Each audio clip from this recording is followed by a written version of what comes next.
हाय दोस्तों, नमस्कार, जय हिंद दोस्तों। मेरे YouTube चैनल संघर्ष ऑनलाइन क्लासेस में आपका स्वागत है। ये क्या कर रहे हैं? ये देख नहीं रहे हैं, हिस्ट्री बता रहे हैं। हिस्ट्री बता रहे हैं? हाँ, हिस्ट्री कौन क्लास का है? 10th क्लास का है। 10th class. इतिहास का पिता किसे कहा जाता है? हेरोडोटस को। हेरोडोटस? हाँ। हेरोडोटस कौन था? यूनान के निवासी था, जो कि पूरी दुनिया को जो है कि इतिहास को। आप ये क्या कर रहे हैं? इसको खोल के बताइए। अच्छा, इसको खोल के बताना है? हाँ बताइए। चलिए, अच्छा ठीक है, चलिए आज से शुरू करते हैं इतिहास। 10th क्लास का इतिहास आपके सामने। यहाँ पर आपको शीशे की तरह, एकदम दर्पण की तरह, पारदर्शिता की तरह आपको दिखेगा। पानी पानी इसको कर देंगे आज हम हिस्ट्री के। देख लीजिए, आप आइए, चलिए 10th क्लास की हिस्ट्री हम बताने जा रहे हैं। सबसे पहली बात है कि आपको यहाँ पर देख रहे होंगे 10th क्लास का हिस्ट्री है। इतिहास क्या? इतिहास हम दो शब्दों से मिलकर बना हुआ है, इति जोड़ हास। इति जोड़ हास। इति का मतलब होता है बीती। इति का मतलब बीती। हास का मतलब कहानी। हास का मतलब क्या होता है?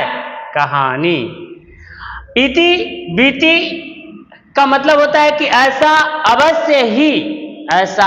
अवश्य ही घटना घटा होगा। ऐसा अवश्य ही घटना घटा होगा। अच्छा बताइए कि अगर हम इसको, इतिहास को इस तरह से हम बताए हैं तो आपको पता हो गया होगा कि बीती हुई कहानियों को अध्ययन करना ही क्या कहलाता है? इतिहास कहलाता है। यानी कि बीती हुई कहानियों को क्या करना है? हम लोग उसको चिंतन ग्रहण करते हैं, अध्ययन करते हैं। इतिहासकार अध्ययन करता है।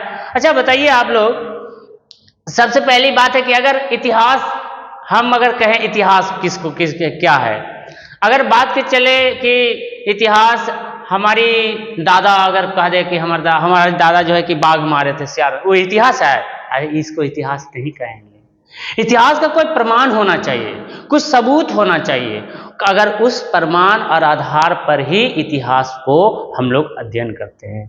चलिए इससे आगे बढ़ते हैं, आते हैं यहाँ पर।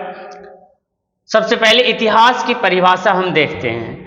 आप बचपन से पढ़ते आ रहे होंगे कि इतिहास, अतीत का अध्ययन करना ही इतिहास कहलाता है। अतीत का अध्ययन करना ही क्या कहलाता है? इतिहास कहलाता है। अच्छा, ये बचपन से जो ये पढ़ते आ रहे हैं, ये बोरिंग फील हो गए होंगे और ये बहुत ज़्यादा पुराना हो गया होगा। और हम इसको थोड़ा सा इसको मॉडिफाई किए हैं और इसको अब जो है कि आप 10th क्लास में चल गए तो स्टैंडर्ड परिभाषा होना चाहिए कि नहीं? एकदम होना चाहिए। और इसको हम थोड़ा सा बढ़िया परिभाषा लेते हैं। 10th क्लास आप चल गए हैं तो आपको बढ़िया परिभाषा होना चाहिए। सबसे पहली बात है कि इतिहास हम कहते किसको हैं? इतिहास हम किसको कहेंगे? कहते हैं तथ्यों और प्रमाणों के आधार पर इतिहासकारों द्वारा, किसके द्वारा? इतिहासकारों द्वारा बीती हुई बातों को, मतलब बीती हुई बातों या बीती हुई घटना को फिर से उजागर करना ही इतिहास कहलाता है। फिर से उजागर करना ही क्या कहलाता है? इतिहास कहलाता है। अच्छा बताइए कि अगर इतिहास कहलाता है, इतिहास की तो परिभाषा हो गया है, लेकिन इसका तो कोई जन्म देने वाला होगा, बाप माय तो होगा। तो बाप माय कौन होगा? तो इसका बाप माय है, कौन है? तो इतिहास का पिता हेरोडोटस को कहा जाता है। किसको कहा जाता है? इतिहास का पिता हेरोडोटस को। कहते हैं ये यूनान के निवासी थे। कहाँ के निवासी?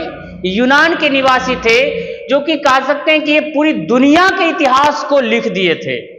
पूरी दुनिया का इतिहास को अध्ययन किए और लिखने की प्रयास किए। अगर हम देखें यहाँ पर, इस बात को देखें कि इन्होंने संपूर्ण विश्व के इतिहास के बारे में जानकारी को प्रस्तुत किया। और जबकि जम्मू कश्मीर में के इतिहास के बारे में हम लोग को जानकारी किससे मिलता है? कलहन की रचना राजतरंगिणी से मिलता है। किसके बारे में? जम्मू कश्मीर जो मेरी भारत का जो है एक अंग है, मेरा भारत का एक राज्य है, जो कि अभी केंद्र शासित प्रदेश है, वो उसकी जो बता दे कि उसकी अगर इतिहास की जानकारी अगर लेना है तो उसकी इतिहास की जानकारी कलहन की रचना राजतरंगिणी से प्राप्त होता है। राजतरंगिणी कलहन की रचना राजतरंगिणी से ही प्राप्त होता है। चलिए इससे आगे बढ़ते हैं। सबसे पहली बात है कि इसमें एक डॉक्टर एस कृष्णमन के अनुसार अगर हम इतिहास की परिभाषा को देखते हैं तो कहते हैं कि इतिहास अतीत और वर्तमान के बीच नियंत्रण चलते रहने वाला विषय है। ये हमेशा ये चलते रहता है। कहते हैं कि इतिहास अतीत और वर्तमान के बीच नियंत्रण चलते रहने वाला एक विषय है। ये कहते हैं अतीत किसको कहते हैं? जो समय बीत गया है उसको क्या कहेंगे? अतीत कहेंगे। जो समय बीत गया उसको क्या कहेंगे? अतीत कहेंगे। और जो समय चल रहा है उसको हम वर्तमान कहेंगे। और जो समय आने वाला है उसको हम क्या कहेंगे? भविष्य काल कहेंगे, भविष्य कहेंगे। आगे बढ़ते हैं। इससे हम आपको समझ में आ गया होगा कि इतिहास क्या है, इतिहास किसे कहते हैं, इतिहास का पिता किसे कहते हैं। आपका यहाँ पर एक क्वेश्चन आपको बहुत ज्यादा इंपॉर्टेंट है कि इतिहास का जो पिता है किसको कहते हैं? हेरोडोटस को कहा जाता है। ठीक है, आपका यही परिभाषा आपको एग्जाम में अगर कोई पूछ दे तो यही परिभाषा को आपको याद रखना है और ये परिभाषा आप नहीं लिखना है, क्योंकि आप 10th क्लास में चल गए हैं तो आपको ये परिभाषा को आपको नहीं लिखना है। ठीक है, अब हम आगे बढ़ते हैं। इससे आगे बढ़ते हैं। चलिए, और उसके बाद में अब चैप्टर पर आ जाइए। सबसे पहला चैप्टर आपका 10th क्लास का है यूरोप में राष्ट्रवाद। कहां पर? यूरोप में राष्ट्रवाद। अगर यूरोप में राष्ट्रवाद की अगर बात किया जाए तो सबसे पहली बात है कि यूरोप क्या है, यूरोप होता क्या है। आप देख सकते हैं यहां पर बोर्ड पर कि यहां पर जितने ये महाद्वीप है, यूरोप एक महाद्वीप है, इसमें 7 महाद्वीप आपको दिख रहा होगा। सॉरी, आगे दिखा था, ऊपर वाला, नीचे वाला नहीं दिख रहा होगा। चलिए दिखा दें। ये आपको बता दें कि यही आपका यूरोप महाद्वीप है। यही क्या है? आपका यूरोप महाद्वीप है। और ये आपको अफ्रीका महाद्वीप है। ठीक है, ये आपका अफ्रीका महाद्वीप है। और बता दें कि ये जो पूरी हिस्सा है, ये आपको ये जो है ये भारत है और इससे ऐसे, तो इस प्रकार से ये हमारी एशिया महाद्वीप है। और यहाँ पर जो दिख रहा होगा ये ऑस्ट्रेलिया महाद्वीप है। और यहाँ पर आपको दिख रहा होगा ये पूरा का पूरा उत्तरी अमेरिका है। कौन सा अमेरिका? उत्तरी अमेरिका है। ठीक है, और ये है दक्षिणी अमेरिका। कौन सा? यहाँ पर दक्षिणी अमेरिका है। और यहाँ पर इसके नीचे में अगर देखें हम, इसके नीचे में यही है, कहते हैं इसके नीचे में जो है ये अंटार्कटिका महादेश है। कौन सा है? अंटार्कटिका महादेश है। सबसे पहली बात है, देख लीजिए, पहला 1 नंबर पर एशिया, 2 नंबर पर यूरोप, 3 नंबर पर अफ्रीका, 4 नंबर पर हो जाएगा आपका उत्तरी अमेरिका, 5 नंबर पर हो जाएगा दक्षिणी अमेरिका, आपका 6 नंबर पर ऑस्ट्रेलिया महाद्वीप, और इधर 7 नंबर पर अंटार्कटिका महाद्वीप, जिस पर आदमी इसमें नहीं रहता। सबसे ज्यादा अगर देखें, सबसे ज्यादा जनसंख्या यहां रहता है, एशिया महाद्वीप में रहता है। तो यहां पर कितना प्रतिशत? 60%। दुनिया की आबादी का 60% आबादी कहां रहता है? एशिया महाद्वीप में रहता है। ठीक है, चलिए इससे आगे बढ़ते हैं। आपको पता चल गया होगा यूरोप कहां पर है। यूरोप किसके कहते हैं? यूरोप एक महाद्वीप है। क्या है? यूरोप एक महाद्वीप है। आप देख सकते हैं कि यही यूरोप है जिसको हम आपको महाद्वीप कहते हैं। तो इसी के बारे में यहीं पर सबसे पहले राष्ट्रवाद की भावना का विकास हुआ था। और यहां पर भी, और भी कहां पर? यहीं पर तो हुआ, लेकिन कहां पर हुआ इसके आगे हम इसके बारे में चर्चा करेंगे। चलिए आगे बढ़ते हैं। आगे बढ़ते हैं। सबसे पहली बात है कि इस चैप्टर का ही नाम ही है यूरोप में राष्ट्रवाद। तो राष्ट्रवाद होता क्या है? राष्ट्रवाद आखिर क्या है? हम राष्ट्रवाद पर चर्चा करेंगे। सबसे पहली बात है कि ये राष्ट्रवाद क्या है, देख लेते हैं राष्ट्रवाद क्या है। सबसे पहली बात है कि आपने देश के प्रति सोच और लगाव की भावना को ही क्या कहते हैं? राष्ट्रवाद कहते हैं। अपने देश के प्रति सोच और लगाव की भावना को ही क्या कहते हैं? राष्ट्रवाद कहते हैं। ये जो है कि दिखाई नहीं देता है, कहते सब व्यक्ति में राष्ट्रवाद की भावना उत्पन्न होता है। अगर आपको देश अगर खतरे में पड़ जाए तो अच्छा बताइए आप ही, तो क्या करिएगा? उससे कहिएगा कि पहले हमको सेना में भर्ती करवाइए, हमको मंथली दीजिए, तब हम देश के प्रति लड़ेंगे? ऐसा नहीं, क्योंकि सबसे पहली बात है कि आप कुछ नहीं देखिएगा, वहां पर डायरेक्ट जाके कूद पड़िएगा लड़ाई के लिए। आपको चाहे पैना मिल जाए तो पैन में लेके दौड़ जाइएगा, या तो फिर कुछ हथियार मिल जाएगा, चकुए मिल जाए चकुए लेके दौड़ जाइएगा। उसी को कहते हैं राष्ट्रवाद। जो आपके अंदर जो पनपा, उसी को कहते हैं राष्ट्रवाद कहा जाता है। ये जो आपकी अपने देश के प्रति जो प्रेम अंदर में उभर कर आया है, इसी भावना को ही राष्ट्रवाद कहते हैं, क्योंकि ये दिखाई नहीं देता है। सब व्यक्ति में रहता है लेकिन दिखाई ही नहीं देता है, आपको बता दें। और ये जिस व्यक्ति में उत्पन्न होता है, उस व्यक्ति को राष्ट्रवादी कहा जाता है। कहते जिस व्यक्ति में ये भावना उत्पन्न होता है, उस व्यक्ति को ही क्या कहा जाता है? राष्ट्रवादी कहा जाता है। कोई दिक्कत नहीं? दिक्कत। चलिए आगे बढ़ते हैं, इससे आगे बढ़ते हैं। कहते हैं कि यहां पर देख लेते हैं, सबसे पहले अपने देश के प्रति सोच और लगाव की भावना को क्या कहते हैं? राष्ट्रवाद कहते हैं। तथा जिन लोगों में ये भावना उत्पन्न होती है, वे राष्ट्रवादी कहलाते हैं। राष्ट्रवाद में किसी विशेष भौगोलिक, सांस्कृतिक, सामाजिक परिवेश में रहने वाले लोगों में एकता और लगाव की भावना विकसित होती है। एकता और लगाव की भावना को क्या होता है? विकसित, यानी कि सब आपस में जुड़ जाते हैं। क्या होते हैं? अगर मान के चलिए कि आपके गांव में कोई भी लड़का रहो, आपसे लड़ाई रहे, कोई दिक्कत नहीं। लड़ाई भी अगर झगड़ा रहता है, अगर दोसर का गामा वाला अगर मार दिया वो लड़कवा को, तो कतनो लड़ाई रहेगा तो दोसर गांव के प्रति आप तुरंत जो है कि लाठी लेके चल जाइएगा कि नहीं? तो आपको इसका मतलब है कि अपने गांव के लोगों के प्रति, अपने गांव के विचारधारा के प्रति, संस्कृति के प्रति बहुत ज्यादा भावना है, आपके भावना उत्पन्न हुआ। वही तो राष्ट्रवाद है। तो कहते हैं जो आपके क्षेत्र, अगर मान के चलिए आपके क्षेत्र के प्रति अगर कोई लगाव उत्पन्न, मतलब कि आपको लग रहा है, तो इसी को क्या कहते हैं? भौगोलिक कहा जाता है। सांस्कृतिक, मान के चलिए कि आपके गांव में कोई लड़की एगो स्कूटर चलेले जा रहा है, ठीक है? अगर लड़की चलेले जा रहा है स्कूटर, अगर उस स्कूटर चलेले जा रहा है तो दोसर का गांव वाला कुछ अटैक कर दिया, टोक टाक दिया, तो आप अपने गांव वाला के जो सांस्कृतिक है, उस संस्कृति में कहिएगा ना, सब मिलके एक हो जाइएगा वहां पर।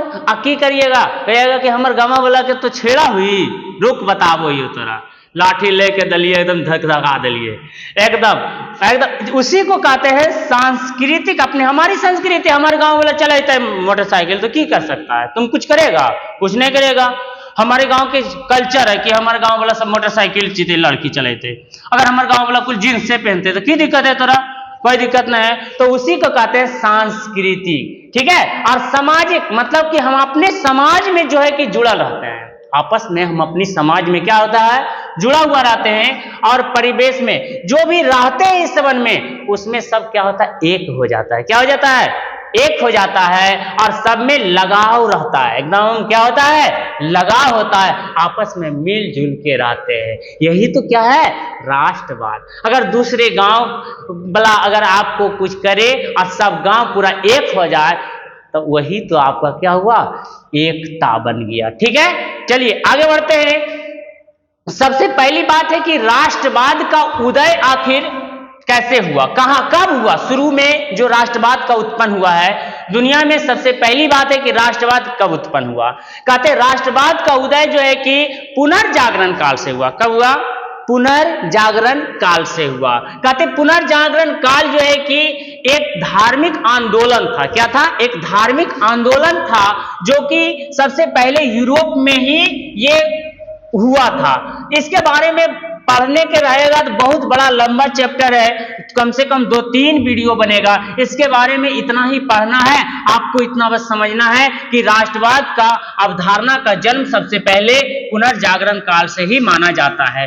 लेकिन सबसे ज्यादा अगर प्रभाव में आया तो कब आया? यूरोप का पर इसका प्रभाव सबसे ज्यादा पड़ा 1789 के फ्रांसीसी क्रांति, फ्रांस की क्रांति। आपसे एक सवाल यहां पर पूछ देगा, कहेगा कि फ्रांस की क्रांति कब हुआ? कब हुआ? VVI क्वेश्चन है, तो आपको उत्तर देना है 1789। कब हुआ है? 1789। यहां पर एक ऑब्जेक्टिव में सवाल यह पूछता है, हमेशा बार बार रिपीट करता है यह क्वेश्चन कि यूरोप में फ्रांस की क्रांति, मतलब फ्रांस की क्रांति कब हुआ? तो 1789 ईस्वी में। कब हुआ नूनू? 1789 ईस्वी में। चलिए, अगर किसी को, बच्चों को कोई भी दिक्कत हो आप कमेंट करिएगा, आपको पार पार एकदम आर पार दिखेगा। सबसे पहली बात है कि यहां पर राष्ट्रवाद एक बहुत बड़ा विषय हो जाता है। राष्ट्रवाद आखिर कैसे पनपा है, किस तरह से की हुआ है, पूरी तरह से मैं इसको पोस्टमार्टम करने वाला हूं। आप यहां पर बने रहिए और हमारे साथ मिला के कम से कम सपोर्ट करिए, जिससे कि हमारी उत्साह बढ़े। अगर मेरा उत्साह बढ़ेगा और विस्तार से और बढ़िया से और हमारी मन करेगा और मेहनत करेंगे। चलिए, पहले शुरुआत में आप हमारे जो है कि सपोर्ट करिए, जो कि हमारी शुरुआत है। आप लोग पहली बार जो है कि हम पढ़ा रहे हैं यूट्यूब पर। चलिए आगे बढ़ते हैं। सबसे पहली बात है, यहां पर आगे बढ़ते हैं, यूरोप में राष्ट्रवाद के उदय का कारण क्या रहा? ये कारण तो होगा कुछ, उदय का आखिर कोई कारण होगा, तभी ने जो राष्ट्रवाद पनपा। सबसे पहली बात है कि उस समय पूरा यूरोप जो है कि छोटे छोटे गणराज्यों में बटा हुआ था, जो छोटा छोटा टुकड़ा में। अब जैसे कि कहा दिया कि यहाँ हम रहबो, यहाँ हमें रहबो, यहाँ हम रहबो, यहाँ हम रहबो, फलना रहता है, चिलना रहता है, सब रहते हैं, अपना अपना अपना क्षेत्र बांट लिया। अब क्या होता था, पहले क्या होता था कि राजा महाराजा का रहता था। राजा महाराजा इतना क्षेत्र में ए राजा रहेगा, इतना क्षेत्र में बी राजा रहेगा, इतना सी रहेगा, इतना डी रहेगा, इतना ई रहेगा, इतना एफ रहेगा। चलिए, इस तरह से आपका पूरी तरह से इस तरह के राजा रहता था। पहले इस तरह से क्षेत्र में बटा हुआ रहता था, तो हम कह सकते हैं। और उस समय क्षेत्र में अनेक टुकड़ों में बटा हुआ था और राजा ज्यादातर तानाशाही होता था, बड़ी एकदम तानाशाही, इतना तानाशाही कि राजा अपने मन के सुनता था।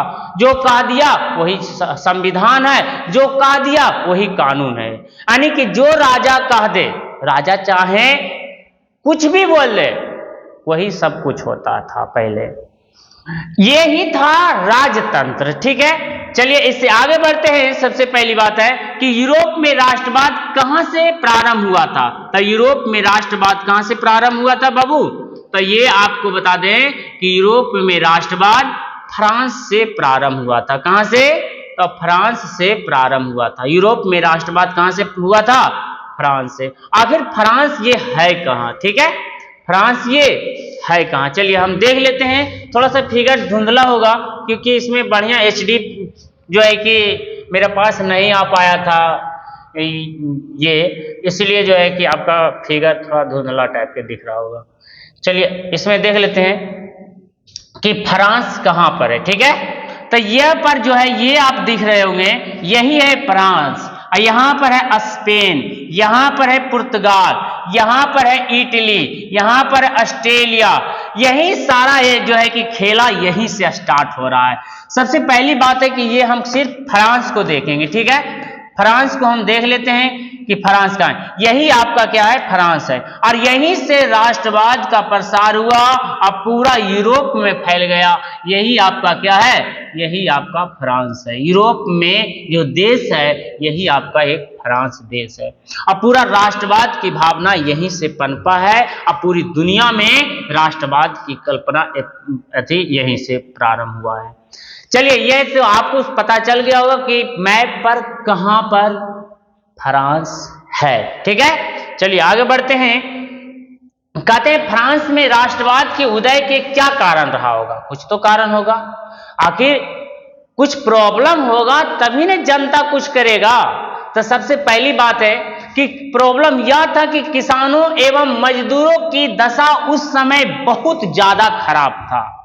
राजा तरह तरह के टैक्स लगा देता था, मनमानी तरीके से काम करता था। राजा जो है कि जनता के बातों को नहीं सुनता था, वो जो कह देता था उसी प्रकार से। आप जानते हैं उस समय इस फ्रांस में एक राजा हुआ करता था, निरंकुश, अत्याचारी, दुराचारी, जो कह सकते हैं बहुत कम उसके बारे में, एकदम नालायक था। एकदम कह सकते हैं कि उस समय जो राजा था लुई 16वां नाम के राजा था। कौन सी नाम के? लुई 16वां नाम के एक राजा था फ्रांस में, और वो आपको बता दें कि बुर्बो राजवंश के था। कौन राजवंश के? बुर्बो राजवंश। बुर्बो राजवंश, बुर्बो राजवंश। जैसे कि अगर मान के चलो कि कोई अपना जाति के कहता है फलना जाति हम हैं, चिलना जाति है, तो उसी प्रकार से पहले राजा अपने कुल या खानदान के नाम पर रख देता था कि फलना हम हैं। जैसे कि इतिहास में हम लोग देखते होंगे सीरियल में एक चीज क्या देखते होंगे? मौर्य वंश। उसका नाम था मौर्य वंश की स्थापना चंद्रगुप्त मौर्य किया था मौर्य। तो इसीलिए उस वंश का ही नाम रख दिया था मौर्य वंश। मौर्य वंश, उस वंश का क्या नाम रख दिया था? मौर्य वंश रख दिया था। उसी प्रकार से लुई 16वां के समय में ये 16वें नंबर का राजा था। ये राजा तो बहुत दिन से परंपरा होकर चलते आ रहा था, लेकिन ये 16वें नंबर का राजा था। कह सकते हैं इस राजा को जो कि लुई 16वां। कौन सी हो गया? लुई 16वां। ठीक है, लुई 16वां, लुई 16वां। ठीक है, ये बुर्बो राजवंश के था। कौन वंश के? बुर्बो राजवंश के था। ठीक है, इसके बाद में हम आपको बता दें कि ये बहुत ज्यादा अत्याचारी था। क्या था? बहुत ज्यादा अत्याचारी था, एकदम निरंकुश, जिस पर कोई अंकुश नहीं जाता है, जिस पर कोई अंकुश नहीं होता है, नालायक। एक चीज गौर करिएगा, जिसका एक भाई रहेगा ना वो बहुत ज्यादा नालायक रहेगा, और नालायक ऐसा कि माए बाप के कुछ नहीं पूछेगा, डायरेक्ट। हमरे गांव में एक लड़का था, क्या किया? पहले तो इतना बदमाशी किया, इतना बदमाशी किया, अंत में जब उसका बाप जब डांटा न तो क्या किया? बाप पे एक चकुआ ढोक दिया, चकुए को धीरा दिया, किलो मार देंगे, तुमरे को मार देंगे। इसीलिए जो है कि कह सकते हैं कि एक बेटा जो होता है ना बड़ी नालायक होता है।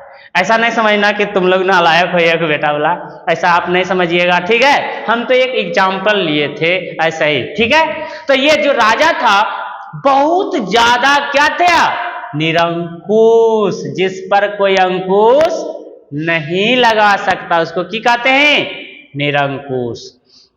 चलिए आगे बढ़ते हैं। ये राजा का आयोग था, एकदम राजा को चिता आयोग, योग नहीं, एकदम आयोग था। राजा को चिता आयोग था। ठीक है, बराबर है।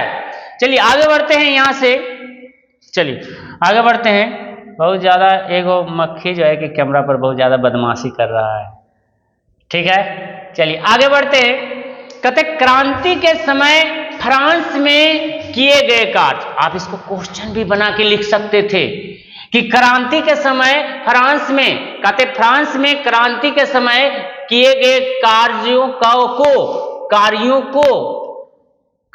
को लिखे। क्रांति के समय फ्रांस में किए गए कार्यों को लिखे। जब वहां पर क्रांति हुआ 1789 ईस्वी में क्रांति हुआ, तो क्रांति होने के बाद में क्रांति के समय में क्या क्या हुआ? क्रांति के समय में फ्रांस में, तो क्रांति के समय फ्रांस में क्या क्या हुआ? आखिर लड़ाई कैसे लड़ेगा? लड़ाई लड़ने के लिए तो सबको एक आना पड़ेगा, राजा के खिलाफ एक आएगा तभी ना लड़ाई लड़ेगा, ऐसे कैसे होगा? तो जब तक आप एक नहीं होइएगा तब तक आप किसी से लड़ नहीं सकते हैं। तो सब वहां के जो फ्रांस की जो जनता था सब क्या हो गया? एक होने लगा, उसके भावना बढ़ने का प्रयास किया गया, पूरी तरह से सामूहिक भावना बढ़ने का प्रयास किया गया और सब एक हो गया। उसके बाद में क्या हुआ, इसके बाद में कहा कि पितृभूमि तथा फ्रांस के नागरिक जैसे नारे दिए गए। कहा कि ये पूरे जो फ्रांस में जो हम लोग पूर्वजों से रह रहे हैं, ये हमारी कैसा भूमि है, पितृभूमि, हमारी पिता की भूमि है। अब पिता की भूमि है और हम पर कोई दूसरा कोई शासन करे, ये जुल्म की बात है। अगर दूसरा कोई शासन करे वैसे कैसे कर सकता है, करेगा तो उसको काहे ने हम उसके खिलाफ लड़ाई लड़ेंगे। और क्या किया गया, फ्रांस के नागरिकों जैसे नारे दिया कि भाई भाई हम लोग आपस में किए हैं, भाई भाई हैं। फ्रांस में जो है कि हमारी कैसा भूमि, हमारी अपनी भूमि है और हम पर राजा शासन कर रहा है, हमारी ही भूमि पर हम पर ही शासन कर रहा है, ये तो बड़ा जुल्म की बात है। तीसरी जो बात किया गया, समान झंडा, पूरे यूरोप में, पूरे फ्रांस में एक झंडा लाया गया। एक झंडा लाने के लिए आप जानते हैं कि झंडे के पीछे एक कुर्बान हो जाता है। आपको अगर देशभक्त आदमी रहेगा तो पूरा, अगर अलग अलग, जैसे कि अलग अलग राज्य में अलग अलग झंडा रहेगा तो उतना आपको एक नहीं दिखेगा, और आपको उतना लगाव नहीं होगा अपने देश के प्रति, अपने झंडे के प्रति नहीं लगा होगा। तो क्या किया गया, पूरे फ्रांस में क्या किया, कहा कि नहीं भाई एक ही झंडा होना चाहिए पूरे फ्रांस में। ये बहुत ज्यादा बदमाशी कर रहा है मक्खी जी, कहते हैं कि ये जो पूरे फ्रांस में क्या किया गया, मक्खी बहुत ज्यादा परेशान कर रहा है क्योंकि बार बार वो कैमरा पर बैठ रहा है, समझ गए, तो इसलिए आप लोग को बीच बीच में बोल देते हैं। चलिए, सबसे पहली बात है कि यहाँ पर क्या किया गया, एक झंडा को लाया गया और पूरे फ्रांस में कहा गया कि भाई एक ही झंडा को हम लोग जो है कि करेंगे, ये पूरा नेतृत्व करेंगे, झंडे के नीचे रहेगा। अब इस तरह से जब झंडा के नीचे रहेगा तो सब में ज्यादा राष्ट्रवाद की भावना पनपेगा, और चाहे आपका सर कट जाए लेकिन आपका झंडा हमेशा क्या रहेगा, एकदम खड़ा रहेगा। इसीलिए झंडा को राष्ट्र के प्रतीक बनाया गया। ये आपका काम किया गया, कितना काम किया गया, सामूहिक भावना को बढ़ाने का प्रयास किया गया और पितृभूमि तथा फ्रांस के नागरिकों जैसे नारे दिए गए और कहा, और पूरे फ्रांस में एक झंडा लाया गया, तभी तो राजा से लड़ सकते थे। ये कार्य किया गया था किसके समय में, क्रांति के समय फ्रांस में किए गए ये 3 को कार्य है। आप लिख दीजिएगा, ये 2 नंबर का उत्तर मिल जाएगा। अगर इसको क्वेश्चन बना दें तो क्रांति के बाद किए गए कार्य, जब क्रांति हुआ अब जो है कि राजा जो है कि 1789 ईस्वी में लुईस सोलहवां को क्या किया गया, यहाँ क्रांति के बाद में 1789 ईस्वी में क्या किया गया, लुईस सोलहवां को पकड़ लिया गया, बंदी बना लिया गया। अब बंदी बना लेने के बाद में अब तो कोई शासक नहीं है, राजा नहीं है, अब क्या होगा भाई, देश कैसे चलेगा। तो वहां के जो सेना था, वहां का जो और भी मिडिल क्लास के लोग था, वो सब मिलकर, जो नागरिक था, जो जनता था, सब मिलके, जो अपना अपना नेतृत्व करने वाला कोई नेता होता है, तो क्या किया गया, पूरा फ्रांस में एक नया संविधान बनाया गया। फ्रांस में क्या किया गया, एक नया संविधान बनाया गया और सभी को समान अधिकार दिया गया। जब फ्रांस की क्रांति हुआ, लुईस सोलहवां को पकड़ा गया, तो ये संविधान को अब बनाना था, देश को चलाने के लिए तो संविधान जरूरी है और नियम कानून तो जरूरी है। तो इस तरह से नियम कानून अब क्या किया जा रहा है, बनाया जा रहा है, ठीक है। तो सबसे पहला बात है कि अब देश कैसे चलेगा, संविधान से चलेगा। अब जो है कि सभी को समान अधिकार दिया जाएगा, सबको क्या होगा, इक्वल किया जाएगा। उसके बाद में सामंती व्यवस्था को समाप्त कर दिया गया। सामंती व्यवस्था को क्या कर दिया गया, सामंती व्यवस्था होता क्या है।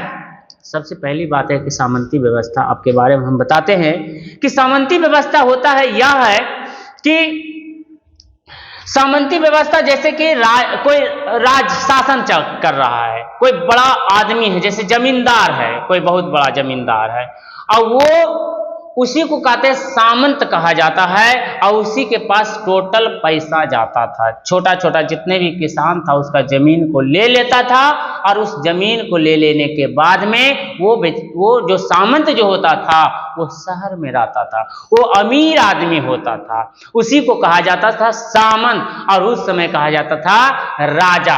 क्या कहा जाता था? राजा कहा जाता था। अब राजा को ही क्या कहा जाता था? छोटे छोटे राजाओं को क्या कहा जाता था? सामंत कहा जाता था। तो इस तरह से जो शासन व्यवस्था चल रहा था, सामंत जो लोग था उसको क्या किया गया?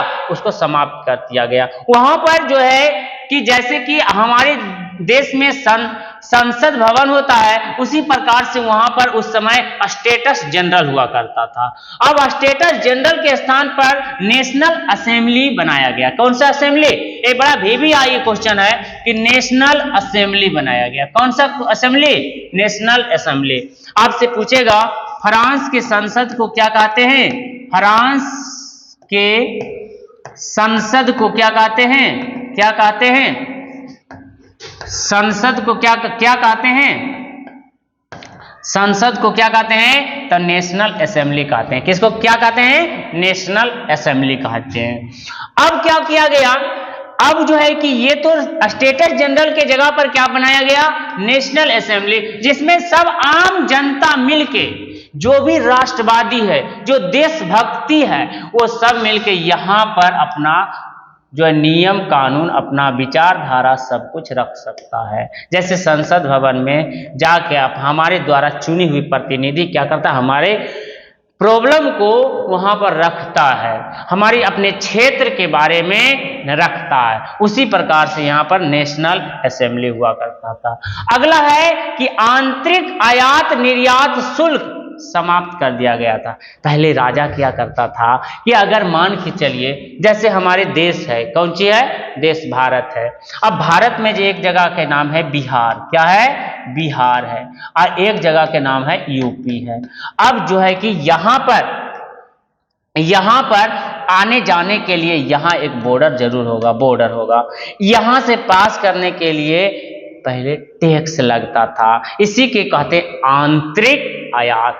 तो टैक्स को ही आयात या निर्यात शुल्क, मतलब आना या जाने के लिए जो शुल्क लगता था, इस शुल्क को फ्रांस में क्या कर दिया गया? फ्रांस की क्रांति के बाद में इसको समाप्त कर दिया गया। क्योंकि आपस में अपने ही देश में क्यों टैक्स भाई? हम जाएंगे, मान के चलिए कि मेरा आलू यहाँ पर उगाए बिहार में, और हमको जाना है उत्तर प्रदेश में बेचने के लिए। अगर मान के चलिए बॉर्डर पर हमारी आलू की कीमत 10 रुपया है, बॉर्डर पर ले लिया 2 रुपया टैक्स से ले लिया 1 किलो पर, तो वहां पर हमको क्या फायदा होगा? और वहां पर 13 रुपया बिकबे की करेगा, 14 रुपया बिकबे करेगा, तो क्या फायदा होगा? तो इसीलिए अपना ही देश में क्या किया गया? टैक्स व्यवस्था को समाप्त कर दिया। उसके बाद में क्या किया गया? अपना ही देश में, उसी में फ्रांस में क्या होता था कि जैसे कि मान के चलो कि यहाँ पर आपको तौल के देता था 1 किलो, 1 केजी देता था। अब कहीं पर और जो है कि यहाँ पर देता था 750 ग्राम देता था कई ऊपर तौल के। तो इस तरह से जो नाप तौल की प्रणाली था, इसको क्या किया गया? इस पद्धति को अपनाई गई। कहा कि सब जगह क्या होगा? एक समान होगा। ऐसा नहीं है कि फलना जगह नहीं नाप तौल की एक नई पद्धति अपनाई। ऐसा नहीं है कि जो है कि फलना जगह इतना लगेगा, चिलना जगह उतना लगेगा, ऐसा नहीं। पूरे फ्रांस में क्या किया गया? एक जैसा नाप तौल होगा और एक समान कर लगाया गया। जैसे GST, goods and service tax होता है, ये पूरे देश में कैसा टैक्स लगेगा? एक टैक्स लगेगा, कोई दूसरा टैक्स से नहीं लगेगा। ठीक है, इस तरह से अपनाया गया। उसके बाद में कहा गया कि सबको जो है कि हमारे देश में जानते हैं कि देश का जिस समय हमारे देश बन रहा था, उस समय हमारे भाषा के आधार पर राज्यों का गठन किया गया। तो इसीलिए फ्रांस में क्या कहा गया? सबको कौन सा भाषा बोलना है?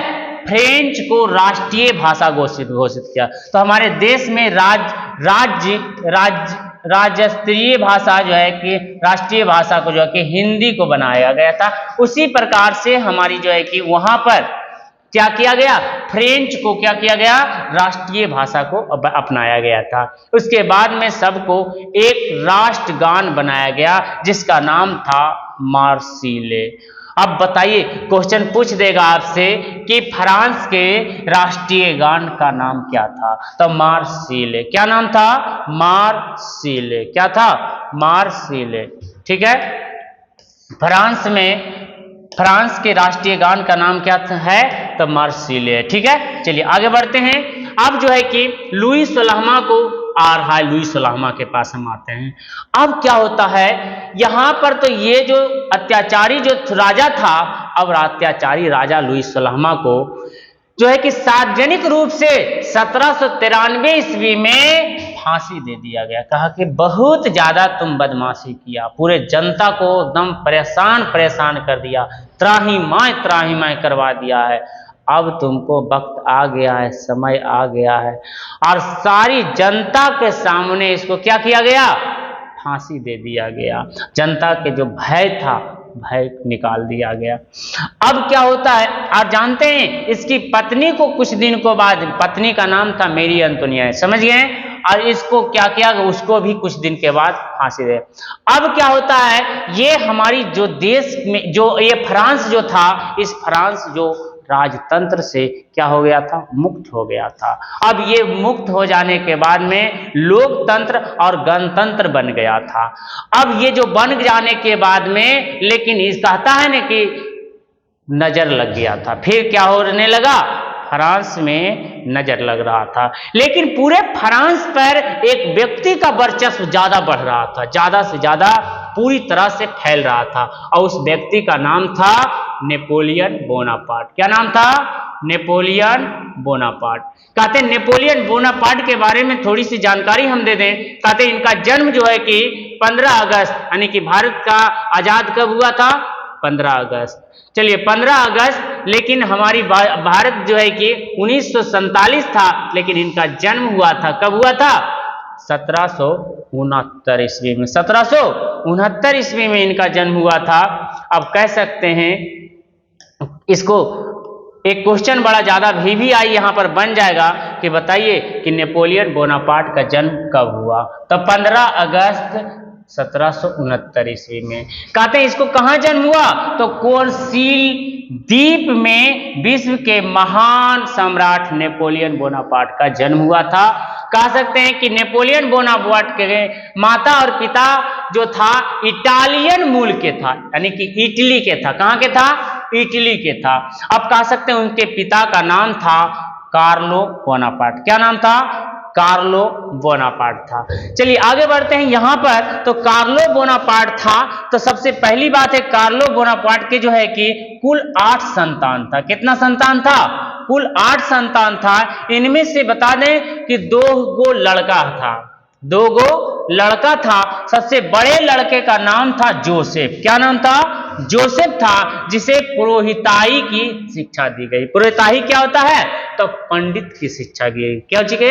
पंडित की शिक्षा दी गई। और सबसे छोटका बेटवा जिसका नाम था नेपोलियन बोनापार्ट, जिसको ब्रेन के सैनिक स्कूल में भर्ती कराया गया, अर्थात इसको सेनापति मतलब सैनिक की शिक्षा दिया गया।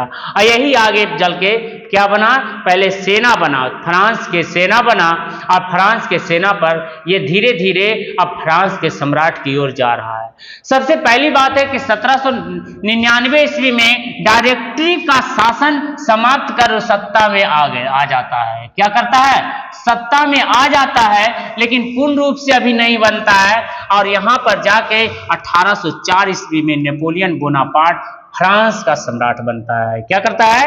नेपोलियन बोनापार्ट फ्रांस का सम्राट बनता है। इस तरह से उसके बाद में वहीं पर 1804 ईस्वी में ही नेपोलियन संहिता अर्थात कानून लागू करता है। कौन सी करता है? कानून लागू करता है, जिसको नाम दिया गया नेपोलियन संहिता नाम दिया गया। चलिए आगे बढ़ते हैं। अब क्या होता है? अब फ्रांस में तो ये राजा बन गया, सम्राट बन गया। अब इसका मन कुछ और कर रहा है। इसका मन कर रहा है कि हम सिर्फ अपने कुआं में नहीं रहे हैं। आप लोग पढ़ते हैं तो आप इधर उधर और भी जरा चेक कर लिए कि कहाँ पर क्या है। तो क्या होता है कि कुआं में रहने से नहीं मतलब है, अब इससे आगे बढ़ना चाहता था, ये और भी दुनिया को जीतना चाहता था। इसने कहा कि अब हम इतने में संतुष्ट नहीं है, अब पूरा फ्रांस में क्या करेंगे, पूरा यूरोप के जितने भी देश है उस पर कब्जा करेंगे और वहां पर अच्छे अच्छे काम, वहां लोकतंत्र की स्थापना करेंगे। वहां पर जो है कि जब यहाँ पर फ्रांस में जब ये व्यवस्था हुआ, जनता कुछ जो पहले जो शासन व्यवस्था चल रहा था लुई सलामे के द्वारा, लेकिन अब जनता में कुछ खुशहाल आ गया, कुछ अच्छा से रहने लगा, बहुत अच्छी तरह से। अब जो है कि अब फ्रांस में नेपोलियन और नेपोलियन की सेना दोनों ने घोषणा कर दिया कि हम पूरे यूरोप को राजतंत्र से क्या कर देंगे, मुक्त कर देंगे। राजतंत्र से क्या करेंगे, मुक्त कर देंगे। ऐसा हमको कौन कहा, नियति यानी कि भगवान ने कहा। ऐसा क्यों कहा, भगवान ने कहा कि हमें क्या करना है, पूरे यूरोप में राजतंत्र से क्या कर देंगे, मुक्ति दिला देंगे। अब क्या होता है, और ये सोचकर उसने अपने आसपास के राष्ट्रों में प्रवेश कर लिया, लेकिन वहां पर जाने से दूसरे देश में जाता था तो वहां के विद्यार्थियों, बुद्धिजीवियों और पढ़े लिखे लोग फ्रांसीसी सेनाओं को मदद कर देता था, क्योंकि हमारे देश में आइए और हमारे देश में भी राजतंत्र को हटा के लोकतंत्र स्थापित कीजिए। ऐसा लगता है कि अगर कुछ अच्छा कर रहा है, पहले आप जानते हैं कि अगर कोई भाई आपके बड़े भाई अगर एक झापड़ मारे तो वो तो जनी-मनी सह ले, अगर दूसरा कोई अगर एक झापड़ मार दे तो कितना दर्द होगा, आपको सह नहीं सकते हैं। तो इसीलिए जो पहले लूटता था उसी का देश का राजा लूटता था और उसी यहाँ पैसा खर्च होता था। अब जो है कि अब जो है कि एक पहुंच रहा है, दूसर कोई पहुंच रहा है, दूसरे देश के लोग पहुंच रहा है। अब वहां से पहुंचने के बाद में क्या होगा, अब कि वहां पर पहुंचने के बाद में दूसरा देश के जो आदमी होगा वो क्या करेगा, जैसे तैसे वो तो मारेगा, तो उसको माया ममता तो नहीं रहेगा, जैसे तैसे आपको क्या करेगा, मार काट करेगा, लूट पाट करेगा, जितना हो सके वो लूटेगा। अब आगे बढ़ते हैं, राष्ट्रवाद के प्रसार में नेपोलियन का योगदान। अगर सवाल आपसे पूछ देगा कि राष्ट्रवाद के प्रसार में नेपोलियन का क्या योगदान रहा, नेपोलियन का क्या योगदान रहा, तो आपको जवाब यही होगा। ठीक है, ये जवाब होगा सबसे पहले विशेषाधिकार को समाप्त कर आर्थिक असमानताओं को दूर किया गया। कहते विशेषाधिकार क्या होता है, जैसे कि मान के चलो कि हम एक साधारण आदमी हैं, अगर हम मोटरसाइकिल से जा रहे हैं तो एगो दरोगा जी हमको पकड़े और कहे कि रे बउआ रे तोरा हेलमेट है, नहीं सर। तो जूता पहननी है, नहीं सर। तो लाइसेंस हो, नहीं सर। कुछ नहीं हो, चल जेल में, नहीं तो फाइन भर 5000 रुपया, डाल देबो, नहीं तो नहीं देबो जा। एगो इधर से एगो नेताजी आ रहे हैं सेम हमरे तरह, क्या चीज, सेम हमरे तरह, यानी कि वो भी जूता नहीं तो मौजा नहीं तो हेलमेट पहन ले, नहीं लाइसेंस, नहीं तो कुछ नहीं, ड्राइविंग लाइसेंस। उसको पुलिस पकड़ा और फोन लगा दिया, कहा कि बात कर लीजिए, तो बात कर लीजिए, तो उसको क्या कहा कि जाने दो, ये अपने आदमी है, जाने दो, ये बेचारा चल गया और हम जाके फंस गए इसके चंगुल में। तो हमारे पास विशेषाधिकार नहीं, इसको क्या दिया गया, विशेष अधिकार दिया गया। क्या दिया गया, विशेष अधिकार दिया गया। तो कहते विशेषाधिकार को वहां पर समाप्त कर देता है और आर्थिक असमानताओं को दूर, कहा कि जो संपत्ति है सब में बांट दो, गरीबों में, हर व्यक्ति में बांट दो, क्योंकि ये जो है कि संपत्ति क्या करना है, बांट दीजिए, मतलब कि सब एक समान है। उसके बाद में आते हैं, कहते कानून के समक्ष सबको बराबरी का अधिकार है। कहते कानून के समक्ष सब का, चाहे वो अमीर हो चाहे वो गरीब हो, सब क्या होगा, एक समान होगा। इसमें कोई भी ऐसा आदमी नहीं है जो कि जेल में, मतलब कि अगर वो क्राइम करेगा तो जेल नहीं होगा, मतलब सबको क्या होना चाहिए, एक समान होना चाहिए। उसके बाद में यातायात और संचार व्यवस्था में सुरक्षा किया गया। जो यातायात होता था सुरक्षित, यात्रियों को आने जाने, और संचार व्यवस्था में क्या किया, सुधार किया गया। उसके बाद में समान शुल्क और समान नाप तौल प्रणाली पूरे फ्रांस में लागू किया और मुद्रा का प्रचलन किया। कहा कि अब पैसा जो है ना एक नियन रहेगा, कोई जो है कि सोना वाला नहीं चलाएगा, कोई चांदी वाला नहीं चलाएगा, फलना चल सबके चलेगा, एक नियन चलेगा। कोई चला देता है फलना चीज चलना चाहिए, वैसे नहीं होगा, सब एक नियम चलेगा।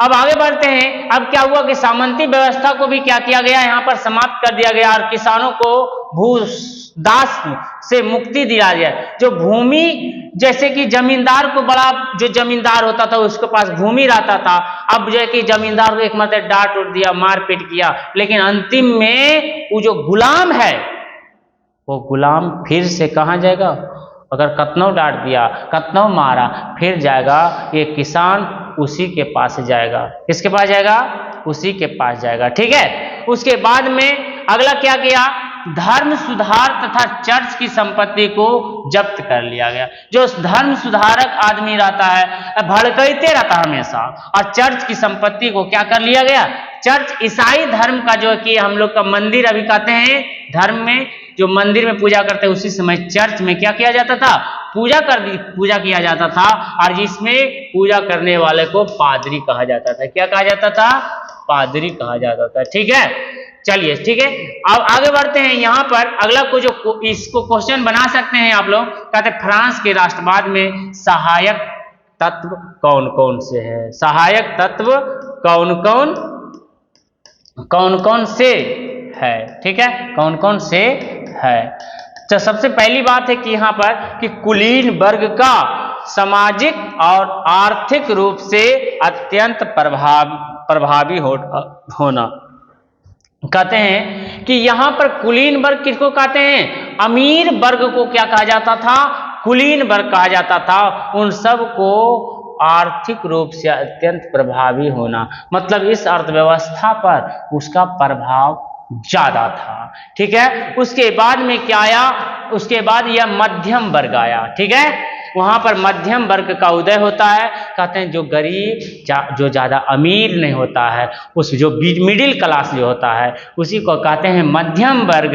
और जानते हैं, ऐसे भी जानते हैं कि जिसके पास नया नया संपत्ति आता है ना, वो ज्यादा उमताने लगता है, तो उसी को कहते हैं मध्यम वर्ग कहा जाता है। ठीक है।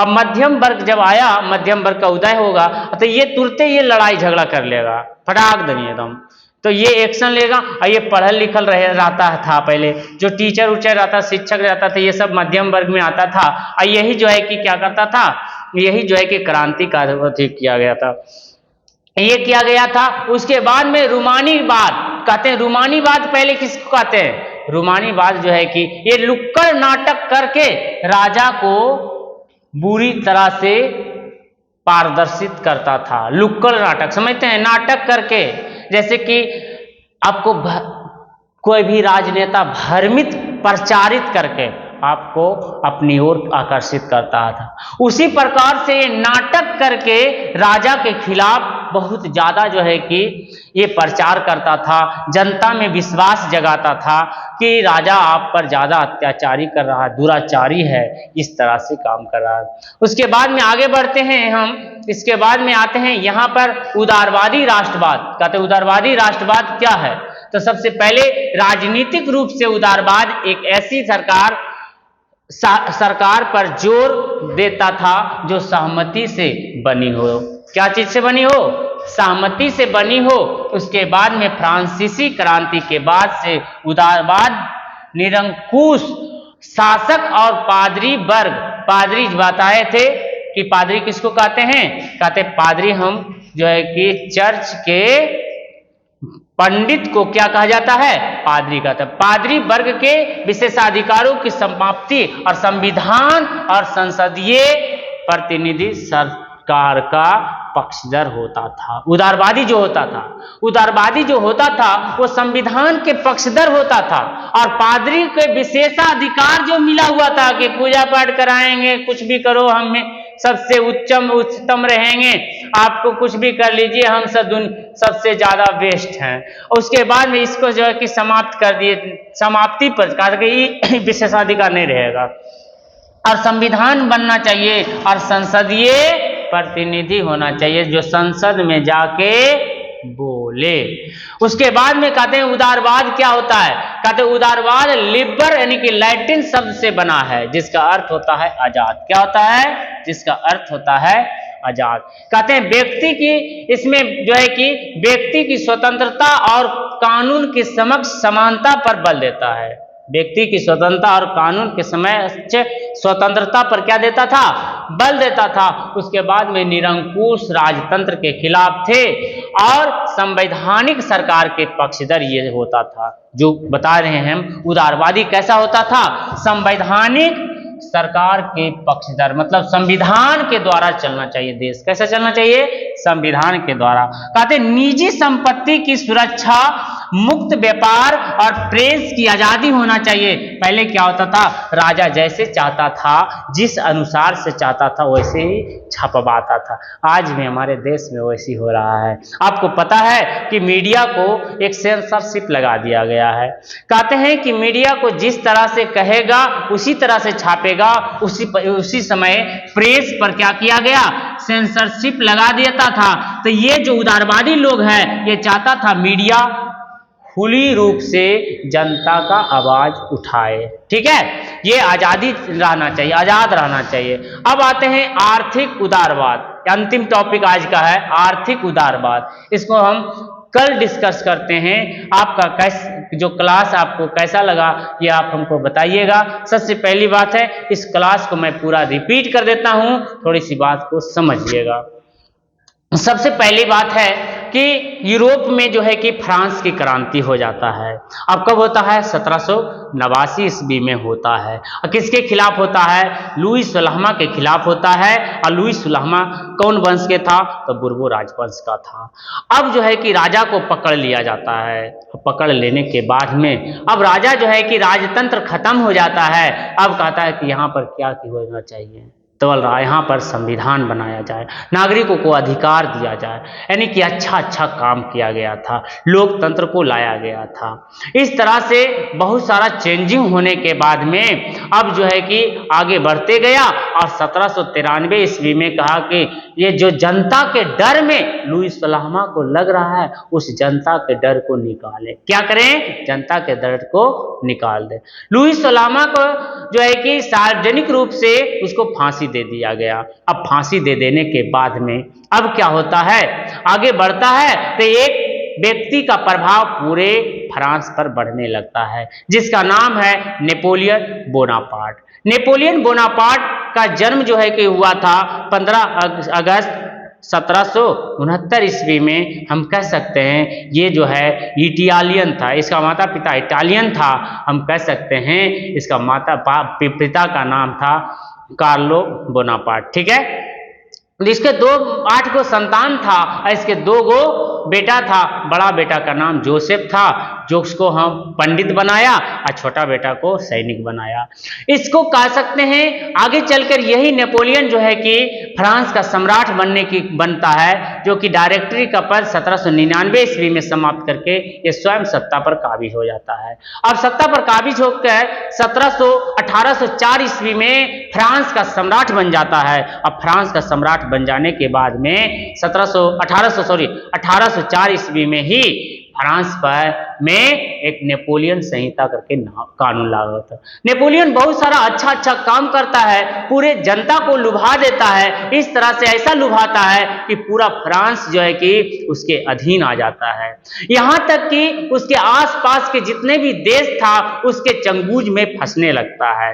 और दूसरे देश का भी मांग था कि नेपोलियन भाई हमारे देश में भी आइए, और हम आज जिस तरह से अपने देश में अपनी शासन व्यवस्था को स्थापित किया है उसी तरह से हमारे देश में भी स्थापित करिए, जिससे हम भी अच्छे से जी सके। हम राजा के जो है कि अधीन में रह के हम जो है कि बहुत ज्यादा नुकसान में हैं, बहुत ज्यादा हमको परेशान करता है। नेपोलियन जो है कि इस तरह से पूरे यूरोप को तहलका मचाता है, पूरे यूरोप में को जीत लेता है। नेपोलियन को डिक्शनरी में इम्पॉसिबल नाम की चीज नहीं था। नेपोलियन जिधर चाहता था पूरे यूरोप पर अपनी जो है कि जमा लेता था और वो जीत ही लेता था। इस तरह से ये कहानी ये यहाँ तक थी। अब इसके पास में अगले पार्ट में हम नेक्स्ट क्लास में चलेंगे। इससे आगे कहानी हम बताएंगे कि किस तरह से नेपोलियन को सब घेर कर पकड़ता है और मारता है और नेपोलियन को किस युद्ध में हराता है। अब उसके बाद में जो लोकतंत्र स्थापित हुआ था, प्रसार हुआ था, उस लोकतंत्र को समाप्त करने की कैसे कोशिश करता है, कौन कौन कोशिश करता है, ये इसकी कहानी अगले पार्ट में हम बताएंगे। ये हमारी पहली पार्ट हुआ। हम कह सकते हैं आज हमारा जो है कि आज जो वीडियो बना रहे हैं, आज 26 जनवरी है। सभी बच्चों को 26 जनवरी को ढेर सारी बधाई हमारी तरफ से। ये 76वें गणतंत्र दिवस है। चलिए आज हम यहीं तक रहते हैं। आज 26 जनवरी है। हाँ सर, 26 जनवरी है, गणतंत्र दिवस। गणतंत्र दिवस है, जब संविधान बना था। अच्छा अच्छा, 1950 लागू हुआ था 1950 में। हाँ हाँ, हो गया बन के 49 में रेडी हो गया, 26 नवंबर 1949 में। हाँ। लेकिन कहा कि इसको लागू करना है 50 में। हाँ, काहे ले कौन लागू किया है? लागू के किया भीमराव अंबेडकर, संविधान का पितामह उसको कहा जाता अच्छा था। अच्छा, संविधान का पिता भीमराव अंबेडकर है। हाँ। अच्छा अच्छा। और जो है कि इसको 26 जनवरी को लागू किया गया था। काहे लगी? काहे ले? तो जानते हैं ना? ना, हम ना जानते। नहीं जानते हैं। नहीं। तो जानते हैं कि इसमें जो है कि क्या हुआ था कि पंडित जवाहरलाल नेहरू जो थे ना, रावी नदी के तट पर जाके 1929 में। रावी नदी है कहाँ? ये गुजरात में है। अच्छा, गुजरात में। हाँ। ये अपना राज्य में नहीं है? नहीं नहीं, अपना राज्य में नहीं। हम लोग बिहार है। हाँ। तो वहां पर जाके जो है ना झंडा फहराए थे 26 जनवरी को। 26 जनवरी के बारे में बच्चे कुछ बताए कि नहीं? 26 जनवरी के बारे में तो यही तो हम चर्चा कर रहे थे कि 26 जनवरी क्या है। अच्छा, ये 76वां ना है? 76वां ही है। 76वां गणतंत्र। कुछ बोलिए बच्चे के बीच में। तो बता है कि संघर्ष मैथमेटिक्स का विद्यार्थी हूँ, सिस्टम से चलना मेरा काम है, लखीसराय के रहने वाला पवन सर मेरा नाम है। तो इसी पे किसी ने सच ही कहा है कि उल्फत की जिंदगी जिया नहीं करते, उल्फत की जिंदगी जिया नहीं करते, हम किसी को पीछा किया नहीं करते। यदि पढ़ना है तो संघर्ष मैथमेटिक्स में आके पढ़ो, वरना पवन सर किसी का पीछा किया नहीं करते। थैंक यू सर, बहुत अच्छा, एकदम अच्छा लगा, जबरदस्त लगा एकदम। और सुना दे क्या? एकदम सुनाइए। पक्का पक्का, एकदम जो हिल जाए, एकदम बच्चा कुल खुश हो जाए एकदम। अच्छा, जैसे बादल जो होता है ना, हाँ। बादल चांद को छुपा सकता है। वाह वाह वाह। बादल चांद को छुपा सकता है, आसमान को नहीं। हम सबको भुला सकते हैं मगर आपको, आप लोग को नहीं, क्योंकि आप ही लोग मेरा जो है कि भगवान है। आप लोग जो है कि हमारा बहुत प्रिय रसगुल्ला है तुम लोग, समझ गया? तो किसी ने सच ही कहा है कि क्यों मरते हो सनम बेवफा के लिए, क्यों मरते हो सनम बेवफा के लिए, और जो साथ न दे इस जन्म के लिए, मरना है तो मरो इस वतन के लिए, जो तिरंगा उतार दे तेरी कफन के लिए। वाह, बहुत अच्छा सर। कैसा लगा? बहुत अच्छा लगा एकदम। एक बार सबसे पहले एक बार भाषण दे रहे थे तो वहां पे बताए कि बारूद की ढेर से इतिहास लिखेंगे, चुन चुन के वतन के गद्दारों का नाम लिखेंगे, जब सरहद पे बहेगा खून का एक एक कतरा, उस खून से आसमान में हिंदुस्तान लिखेंगे। वाह वाह वाह वाह, बहुत अच्छा लगा। तो सबसे पहले बच्चे लोग जब हम बचपन में पढ़ते थे, स्कूल में भाषण देते थे, बोलते थे जाके, आदरणीय शिक्षकगण एवं अतिथिगण, मेरे सहपाठियों एवं दोस्तों, आज बहुत हर्ष की बात है कि मुझे इस झंडे के नीचे कुछ बोलने का मौका मिला है कि सर कटा सकते हैं मगर सिर झुका सकते नहीं, मैं अपने इस आजादी को हरगिज भुला सकते नहीं। तो 26 जनवरी गणतंत्र दिवस के रूप में हम लोग मनाते हैं, और ये गणतंत्र दिवस जो है हम लोग इसलिए मनाते हैं कि इस दिन मेरा जो है ना देश आजाद हुआ था, संविधान लागू हुआ था 1950 को ही, 26 जनवरी 1950 को पूर्ण रूप से मेरा देश आजाद हुआ। इससे पहले जिस तरह से एक तोते में बंद एक पक्षी होता है ना, उसी प्रकार से हम लोग कैद थे। लेकिन बहुत सारे महान पुरुष, महात्मा गांधी, सुभाष चंद्र बोस, भगत सिंह जैसे महान पुरुष मिलकर के हमारे देश को आजाद कराए। आज हम लोग घूम रहे हैं फ्री होकर के, कहीं कोई प्रॉब्लम नहीं है। तो आप लोग भी इसी तरह से गणतंत्र दिवस मनाया कीजिए। आज हम सुबह में मनाए हैं और आए, अभी सोए हुए थे, सर पढ़ा रहे थे, उसके बाद आए, सुने कि लास्ट होने वाला है, इसलिए आकर के कुछ बोल दिए। Thank you sir. ठीक है, एकदम थैंक यू। आज का क्लास यहीं तक। हमारे चैनल को जरा सब्सक्राइब और लाइक और शेयर जरूर करिएगा।